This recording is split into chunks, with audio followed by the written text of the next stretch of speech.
Coming up on Mountain News this morning, restaurants and workers across Kentucky are feeling the impact of social distancing. Let me take you to Harlan County, where schools are working together to provide breakfast and lunch to kids currently out of school. And we'll show you how one woman was able to get the baby formula her great-grandchild desperately needed, thanks to the kindness of a stranger. Dedicated to Eastern and Southern Kentucky, this is WYMT Mountain News This Morning.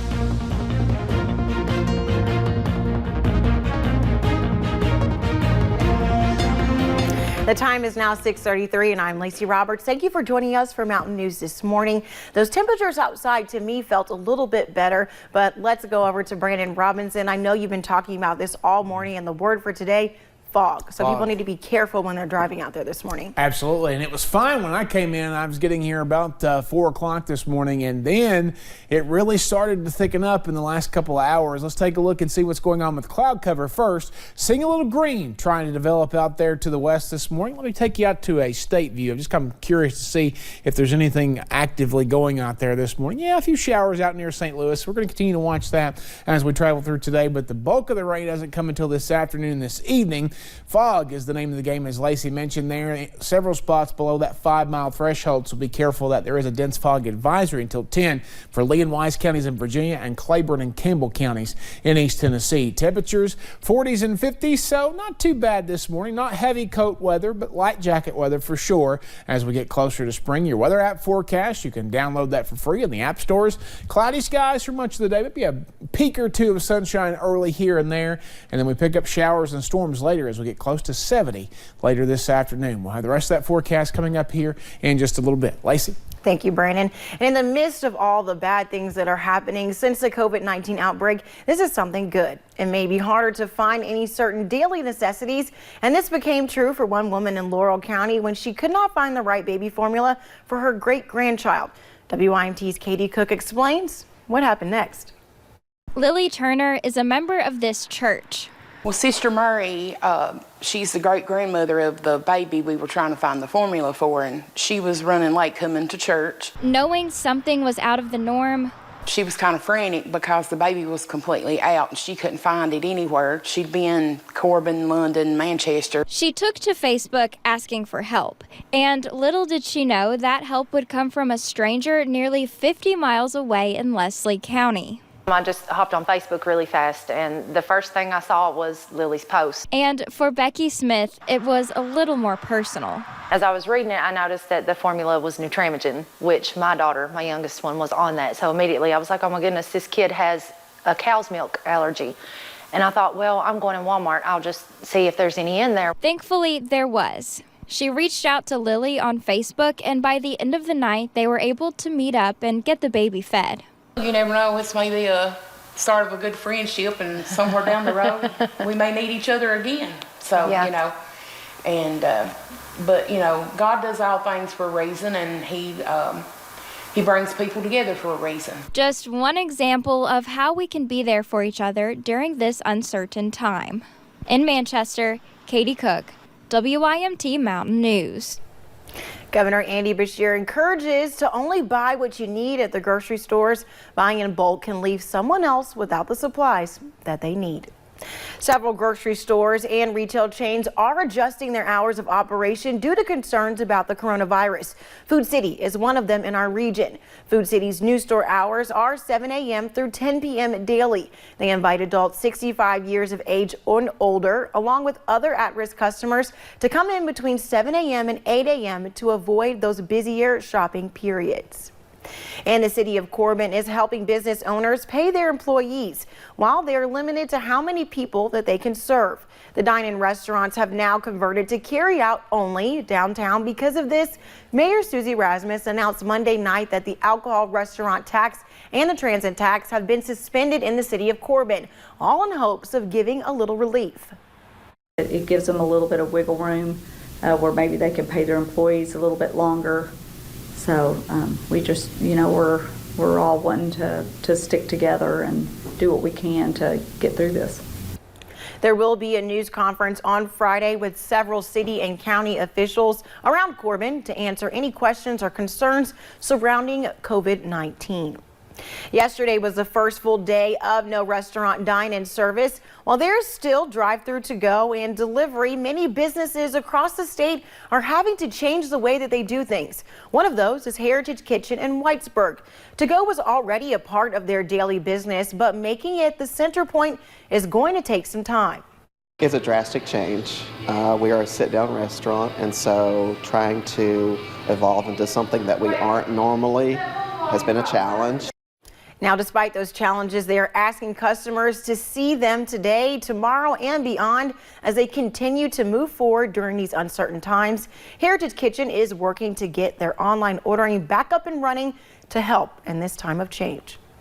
Kids in Harlan County are not going to have to worry about missing a meal. The county and independent school systems and the Boys and Girls Club are working together to feed every kid breakfast, lunch, and dinner.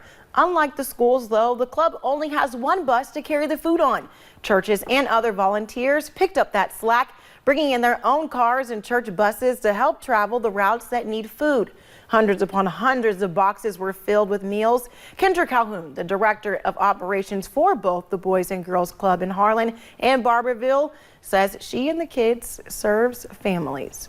Like I said, with the schools providing breakfast and lunch and us providing separate a meal, we can ensure that our kids here in Harlan County and Knox County will have 3 nutritious meals a day.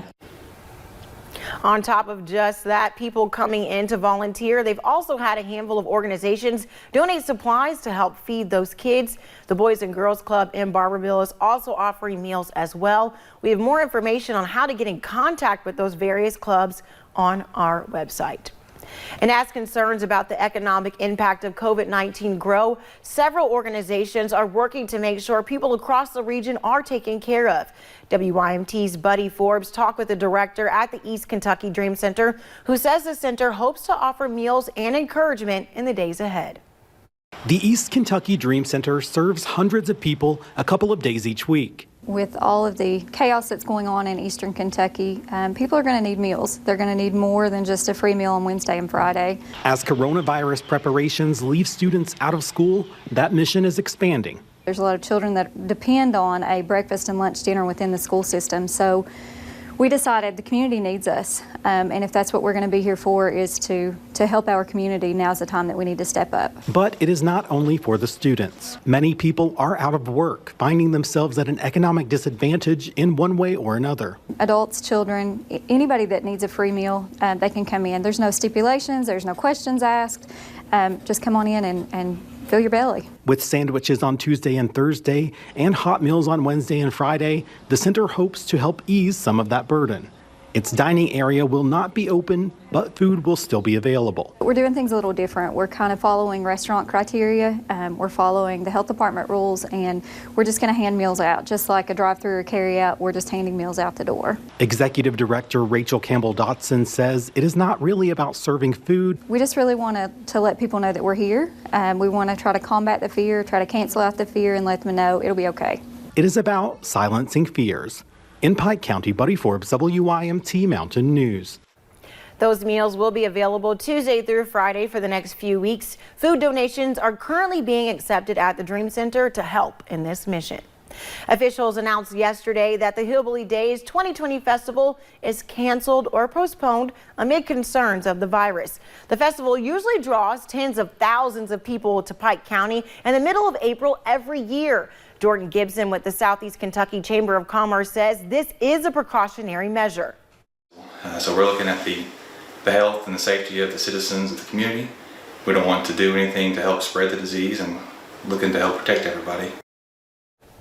Officials with the chamber work with those from the city, county, and Shriners to make Hillbilly Days possible each year. The festival may be rescheduled in the fall, but no final decision has yet been made. The coronavirus is having a huge impact on the economy, but it's also making it cheaper to fill up your gas tank. And that was especially true at one gas station in London yesterday, where gas dropped to a dropping 99 cents per gallon. You heard that right, 99 cents. Standard unleaded gas was 99 cents per gallon at Spur Oil in London. They say the move is in an effort to help to help put some folks' mind at ease for a moment in the midst of all the worries surrounding this outbreak. Lines wrapped around the building as people happily waited, thankful for the help. That 99-cent price is only at the 7th location in North London and for only unleaded gas.